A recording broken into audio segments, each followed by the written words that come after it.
Hi. I'm back from vacation, though I really didn't want it to end this time around. There was quite a bit that I missed in the 2 weeks that I was gone, and unfortunately, some of the group buys have already ended. Apologies about that, but hopefully I can show you something that might interest you in this week's episode. In some keyboard news, I saw that there was a Reddit post linked in the Discord regarding Geistmaschine. I actually saw a similar post several months back, but in that thread, Geistmaschine showed up and provided some explanations and timelines, so I was optimistic that maybe this was just some miscommunication. It's been 11 days since the post went up, and so far no response. I'm not in the Discord, so I can't verify if there have been any new communications or interactions there. That being said, I'm not 100% ready to call it an exit scam since it's a pretty big accusation, but it's definitely not looking good. Considering how expensive their products are, I really hope that this doesn't turn out to be another instance of vendors leaving their customers out to dry. If anyone has any updates, please feel free to let me know in the comments below. If you're someone who has an open order that has yet to be fulfilled, I would try to look more into this and potentially get ready for a chargeback. Anyways, without further ado,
NicePBT Bee Cute is a set obviously inspired by bees, and it's a very cute looking keycap set.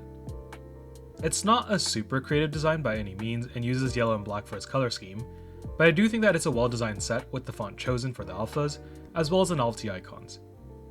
Similar to other NicePBT sets, pricing is very good at $65, which makes it quite affordable for the custom keyboard space.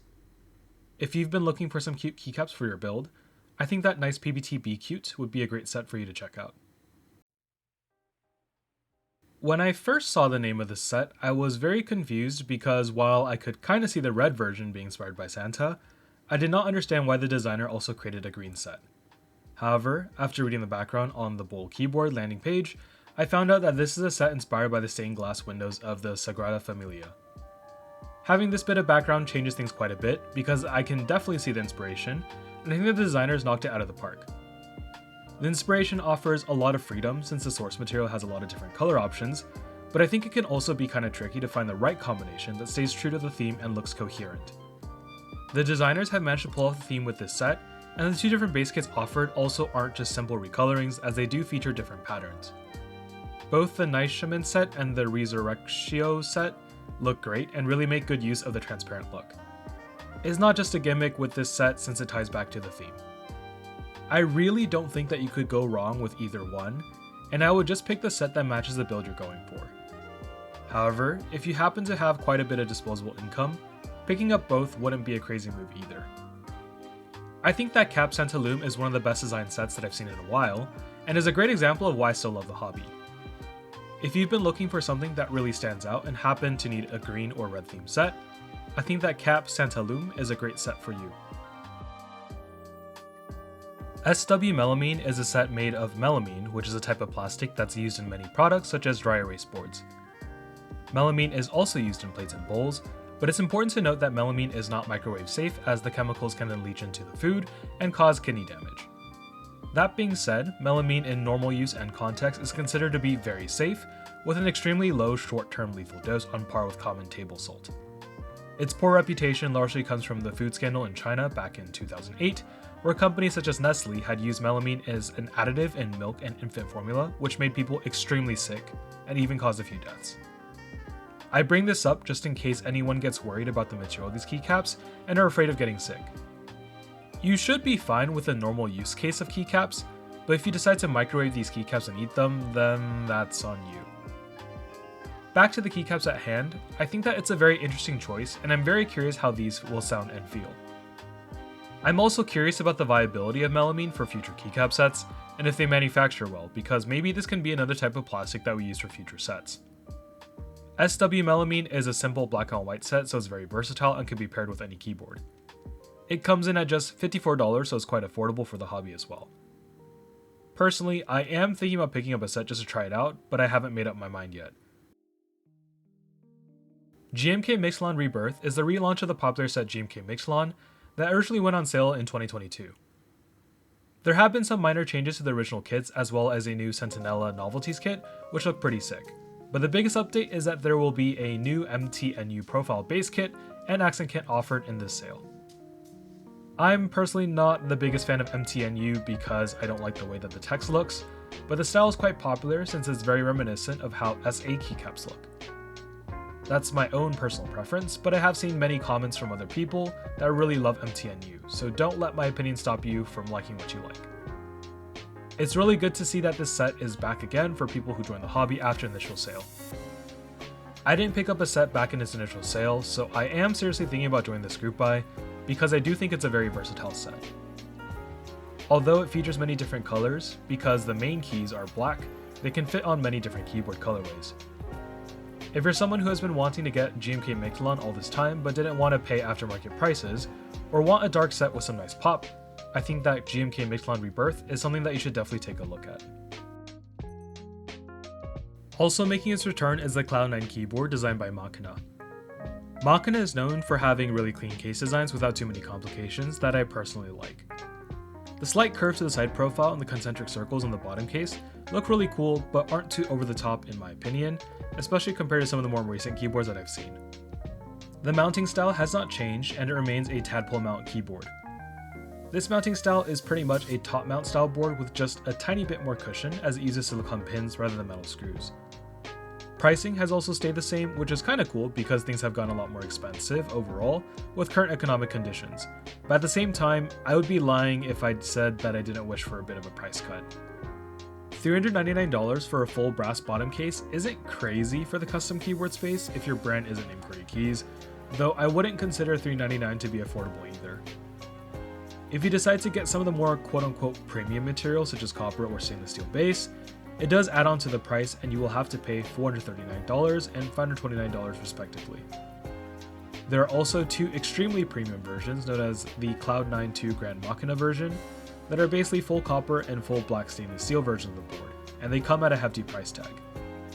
The full copper version costs $649 and the full black stainless steel version costs $849, so yeah, it's a pretty penny. I think that the Cloud9 2 is for people who want a more premium keyboard and really like that simple design language. It does not have the most features and as a result is not the best value proposition if you're comparing it to QWERTY keys. However, if you're someone seriously considering this keyboard, I assume that those extra features don't mean the most to you and that the aesthetics and design language are the strongest factors for you in deciding what keyboard you want to buy. If that's the case and you have the extra cash to spend, then I think that the Cloud9 2 might just be the keyboard for you. On the opposite end of the pricing spectrum, we have the Mini Me 40, which is an extremely cute 40% keyboard made of plastic, with prices starting at $110. It's a keyboard inspired by Japanese bento boxes, so it comes with a keyboard cover that mimics the lid of a bento box, that also acts as a wrist rest. It even comes with a bento strap to keep the lid and keyboard together when you're transporting it, and a carrying bag to store your bento keyboard. It's a simple but well executed concept. I've been following this project for quite a while now as the original IC was posted all the way back in 2022, so I'm really excited that it's finally available. The design of the keyboard is very simplistic without much flair, but it's what you would expect from the inspiration anyways. $110 for the wired version and $125 for the wireless version makes it pretty affordable, and while yes, again, there are the Neo keyboards from QWERTY keys that are cheaper and made of metal, I still feel like this keyboard is worth it as it's just such a charming design. If you've been looking for a cute 40% keyboard, I think that the Mini Me 40 is a keyboard you should check out.